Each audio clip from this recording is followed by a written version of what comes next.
La disparition d'Ethan Patz intervient le 25 mai 1979 à New York. Âgé de 6 ans au moment des faits, il est présumé mort en septembre 2001 par le tribunal de Manhattan. Cette affaire a particulièrement ému les États-Unis et a donné lieu en 1983 à la création d'une journée nationale des enfants disparus par le président Ronald Reagan. Ethan Patz est le premier enfant disparu à avoir eu sa photographie publiée sur les briques de lait afin d'aider à le retrouver. En mai 2012, 33 ans après sa disparition, un homme avoue qu'il est impliqué dans cet enlèvement et dans la mort d'Ethan Patz. En janvier 2015, le procès de Pedro Hernandez, accusé du meurtre de l'enfant et déficient mental, débute. La mère d'Ethan, Julie Patz, y témoigne. Le 14 février 2017, le tribunal de l'État de New York déclare Pedro Hernandez coupable de l'enlèvement et du meurtre d'Ethan Patz. Après 37 ans d'enquête et 2 procès, un jury populaire américain s'est finalement mis d'accord en désignant le meurtrier dans l'une des plus mystérieuses et traumatisantes affaires de disparition d'enfants que l'Amérique ait connues.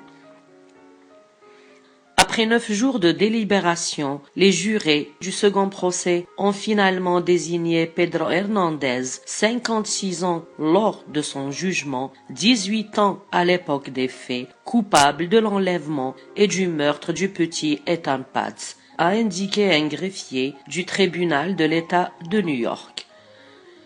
Ils l'ont cependant jugé non coupable de meurtre avec préméditation. Pedro Hernandez risquait alors la prison à perpétuité.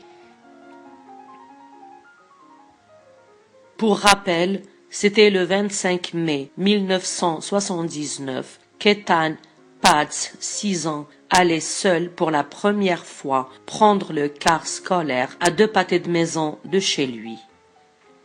Dans son quartier de Manhattan, quand il a disparu, terrorisant une génération entière de parents américains qui ne laisseraient plus jamais leur enfant courir les rues. Monsieur Hernandez travaillait dans une épicerie près de l'arrêt de bus et avait fait des aveux à la police en 2012, même si ces aveux ont été contestés par la défense. Le visage du garçonnet sera placardé partout, y compris pour la première fois sur toutes les boîtes de lait vendues aux États-Unis. Un centre des enfants disparus créé qui deviendra international. En vain.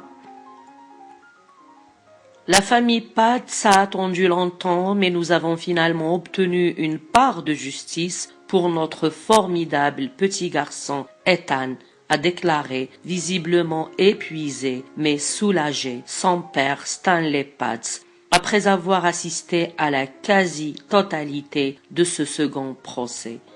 Je suis vraiment reconnaissant que ce jury soit finalement arrivé à la conclusion que je connaissais depuis longtemps, que cet homme, Pedro Hernandez, est coupable d'avoir fait quelque chose de vraiment terrible il y a des années, a-t-il ajouté en remerciant le bureau du procureur d'avoir fait un travail si exhaustif que le seul verdict possible était celui de coupable. L'affaire était particulièrement délicate à prouver pour l'accusation et à trancher pour les jurés, car malgré des années d'enquête et des photos d'Ethan diffusées dans tout le pays, rien n'a jamais été retrouvé du petit garçon, ni son corps, ni aucune de ses affaires, ni aucun témoin. En l'absence de toute preuve physique, il n'a été déclaré officiellement mort qu'en 2001, soit 22 ans après sa disparition.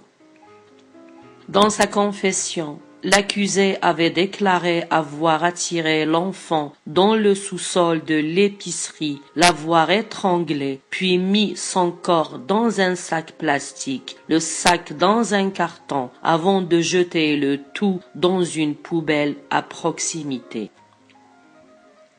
Mais la défense a réaffirmé de son côté que ses aveux lui avaient été soutirés de force par la police et que les confessions qu'il avait faites par ailleurs à des amis étaient trop vieilles et trop vagues pour être valables.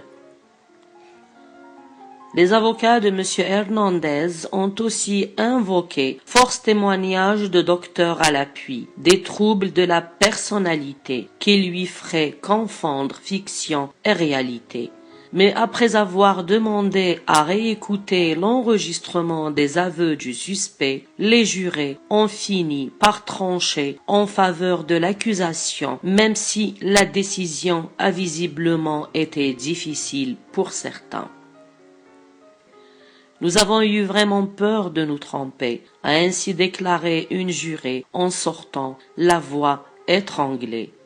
Même si le procureur Cyrus Vance s'est félicité de l'issue d'un dossier qui était le plus vieux et le plus douloureux des crimes non résolus de la ville, l'affaire pourrait encore rebondir. Harvey Fishbein, l'avocat de M. Hernandez, a dès la sortie évoqué des problèmes de droit substantiels apparus pendant le procès, n'en excluant pas un troisième. Nous allons faire appel, a-t-il assuré. Nous pourrions bien être de retour une troisième fois.